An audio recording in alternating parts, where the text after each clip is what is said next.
What's up, guys? Rifting Gaming here with another Diablo 3 Witch Doctor build. I haven't done a video in a while since I've been playing Warlords of Draenor for the past couple of weeks. I've been having a lot of fun with that.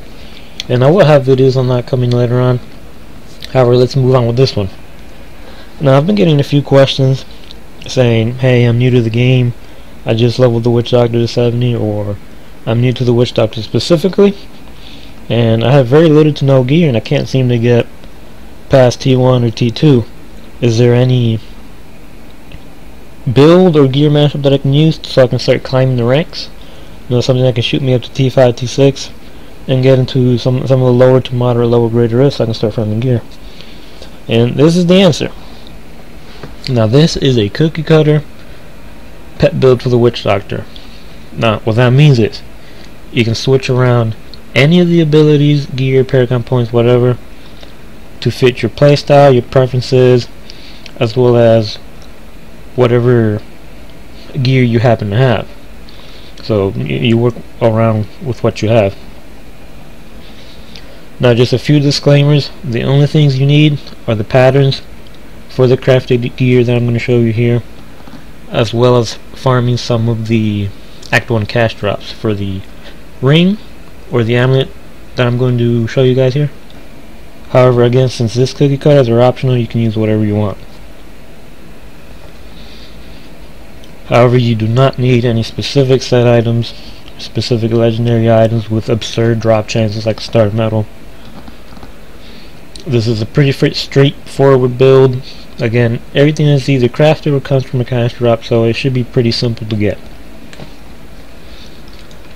So, getting started with the abilities here, it's pretty similar to all of the other builds that I've had as far as pets go.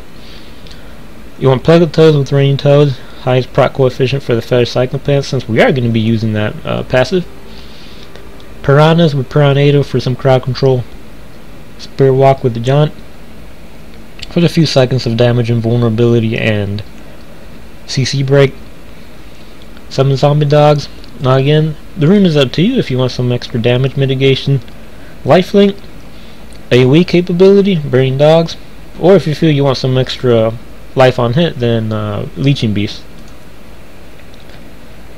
Gargantuan with Wrathful Protector. That rune is gonna have he's gonna deal the most damage with that rune, and thankfully, in the previous patches, Blizzard has fixed some of the derpiness that came along with the Gargantuan. You know, now he's not gonna, as soon as he spawn, go in the opposite direction or just sit there in front of the enemy not attacking. So he's actually gonna do something now. And of course, Big Bad Voodoo with Slam Dance for that extra 30% damage increase. For your passes, again, Fetish Psychopaths. Pierce the Veil for the 20% damage increase, and that extra 30% mana cost is not a concern since we only have one mana consuming ability, which is Piranhas, and it should be back up. Your mana should be capped by the time the cooldown is back up. Midnight Feast. If you're not using the Tall Man's Finger, you get one additional Zombie Dog, as well as the extra 50% increase in damage for your some Zombie Dogs and your Gargantuan. And Pierce the Grave Injustice, excuse me. You gain 1% of your life and mana back for every enemy you kill, not bad, but mainly for that 1 second reduction in your cooldown every time you kill an enemy within 20 yards. Mainly for the Gargantuan and the Big Bad Voodoo. As far as gear goes, again, this is cookie cutter, so you can change around anything you want, work with what you have. Now, I am using the Ring of Royal Grandeur since I want to make use of a few set bonuses so I can have a couple sets going on at the same time. However, again, it's not necessary. If you're not using it, you're only missing out on a few set bonuses, which are not that critical. Now, if you are rolling this ring, you want to have int, attack speed, critical hit damage, or instead of attack speed, critical hit chance. And you want to focus on the socket with that for the legendary gem. As well as the Golden Gorget of Leoric mainly for those four skeletons every time you get a massacre bonus. Just some extra pets and a couple extra targets, so enemies focus on them, not you.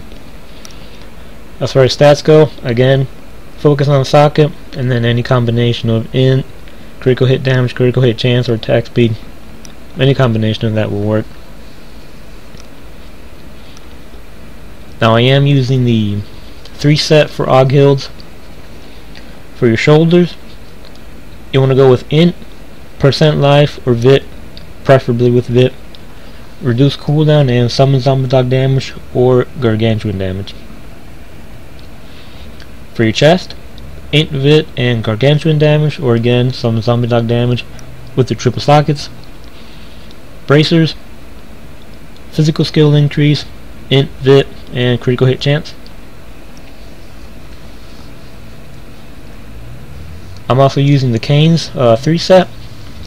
With the helm, you want to go with int, vit, critical hit chance, and try to focus on that socket so you can get the diamond for the 12.5% reduced cooldown on large skills. Again, mainly for the gargantuan and big bad voodoo,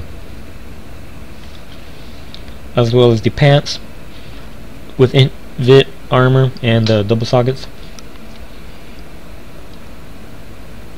And finally, I'm using the Ashiar's Ward. With the gloves, you want to focus on int, vit, resist all, and cooldown reduction. With the boots, int, vit, armor, and life regen. However, you can change that life regen to pretty much any other secondary stats that you want. I think you could even get resist all.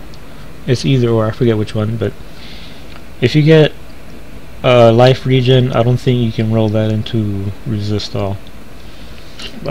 It's vice versa, it's one of those two. Now as far as the belts go, I'm using the fleeting strap since this is craftable when it comes with a standard 5 to 7% increase in attack speed, and the other stats that you want to focus on is int, vit, and armor. As far as the rings go, I'm using the top man's finger, just happens to be what I have. However, any other ring will work, like I said. It's cookie cutter, so you can change around, do whatever you want. Now I'm using this mainly because it makes the dog bigger, deal more damage, as well as if you're using the lifelink for the summon zombie dog, he's going to be able to absorb a lot more damage without dying as quickly. For the weapon, run Hull Flare, again, happens to be what I'm using. Any other weapon will work. However, as far as stats go, you want to focus on getting at least the Saka, so you can put the green one for the crit. However, if you're just starting off, it doesn't matter what level gem you have as long as you put it in there. You mainly want to focus on percent damage increase, int, attack speed. Any of those will work. Any combination of those will work. The offhand, Spite is craftable, and it has some decent stats on it. Int, vit, critical hit chance, and gargantuan or summon dog damage. Again, if you have an Ucapian Serpent, if you happen to get one drop, a Thing of the Deep, you know, whatever. Anything will work. Again, it's cookie cutter. I can't stress that enough. Because I know somebody's gonna come in here and say, well, you should change this and change that, and this works better. And the point of this is, most of this gear is craftable where you can farm easily from the craft, so people should be able to jump right into T6 right away, as long as they have the plans again. Now, as far as legendary gems, if you have these, Gogok with Swiftness for that Swiftness buff, increasing your attack speed by 4%, stacking up to 15 times. And at level 25, you get 1% cooldown reduction per stack, so up to 15% cooldown reduction. Mainly for the Gargantuan and Big Bad Voodoo again. And Pain Enhancer. Your critical hits cause the enemy to bleed for percentage of weapon damage and physical for 3 seconds. But mainly for the Blood Frenzy, where you get 3% increased attack speed for each bleeding enemy within 20 yards. So with these two, your attack speed should shoot up once you start getting these procs, giving you a chance to start spamming your Plague of Toads. so your Fetish Psychopants start proccing a lot faster. And Enforcer, so your pets do 22.5% increased damage at level 25, and in addition to level 25 your pets take 25% less damage, so they're not going to be dying as quickly, especially if you're doing Greater Rift. Those arcane beams are just going to destroy them.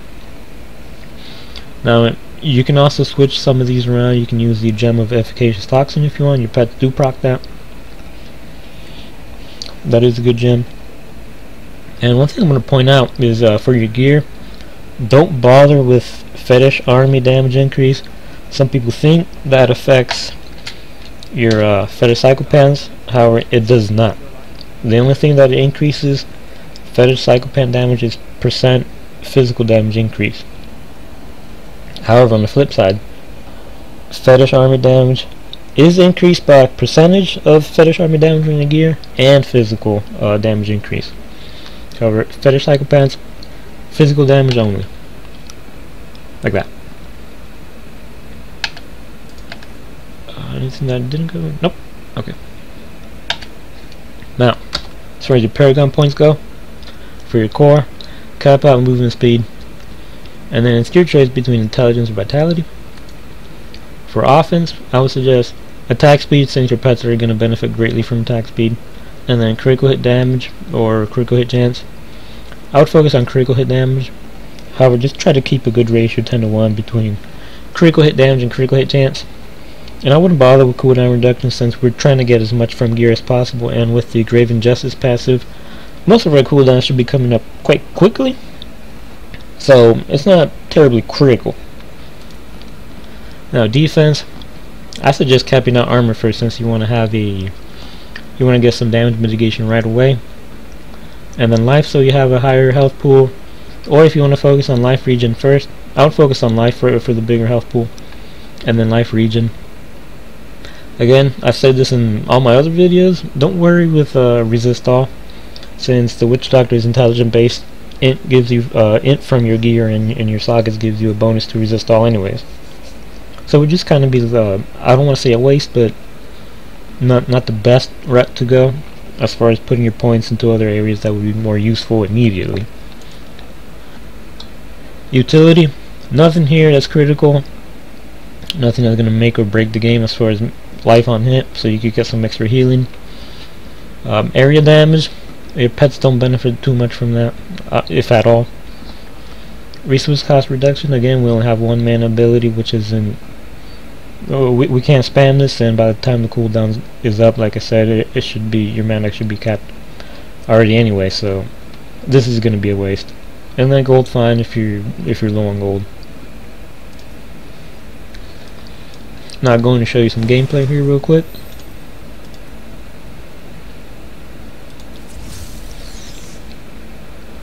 Have your summon zombie dog up, and then just group up everything with the piranhas, so you can start spamming your Plague of Toads and start proccing those fetishes.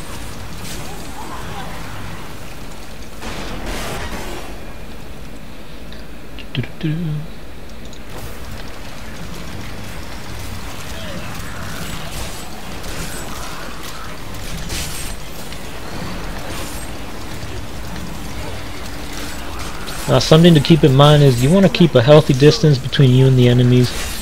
Use your pets as a wall, and you want to stay far enough so that you're not getting attacked all the time, and close enough so that Graven Justice is proccing. And he's an elite, so I'm going to pop the Gargantuan and the Big Bad Voodoo. I mainly save those two for elite packs, since they tend to hit it harder, and those affixes can be a pain. You want to burn them down as quickly as possible, using your Spirit Walk too, and get out of tough situations if you start taking damage.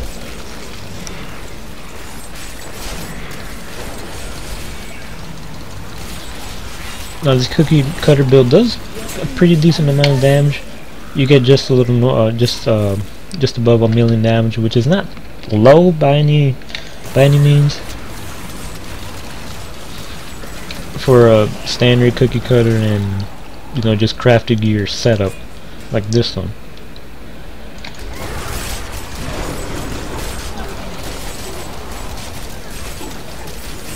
Just as with any other pet build, there is some drawbacks since they tend to have them on another round to just start going in any direction, attacking whatever that just happens to be around them.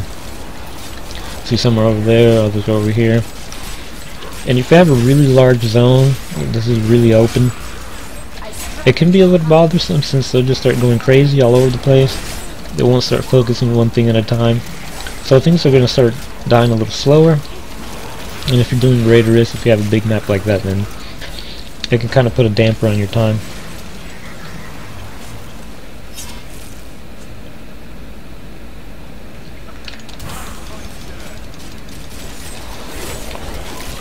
No, not a hard build to play by any stretch of the imagination. Can be a little monotonous. Now, if you're someone that enjoys the pet builds, then this is something that I guess you'll enjoy.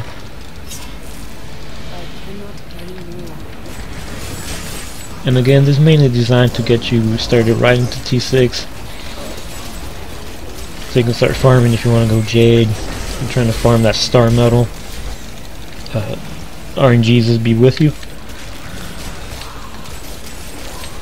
and some of the other side items if you want to take any of the other specific builds, pet builds, like the dagger of darts or the pets and horrify. I have a video on that.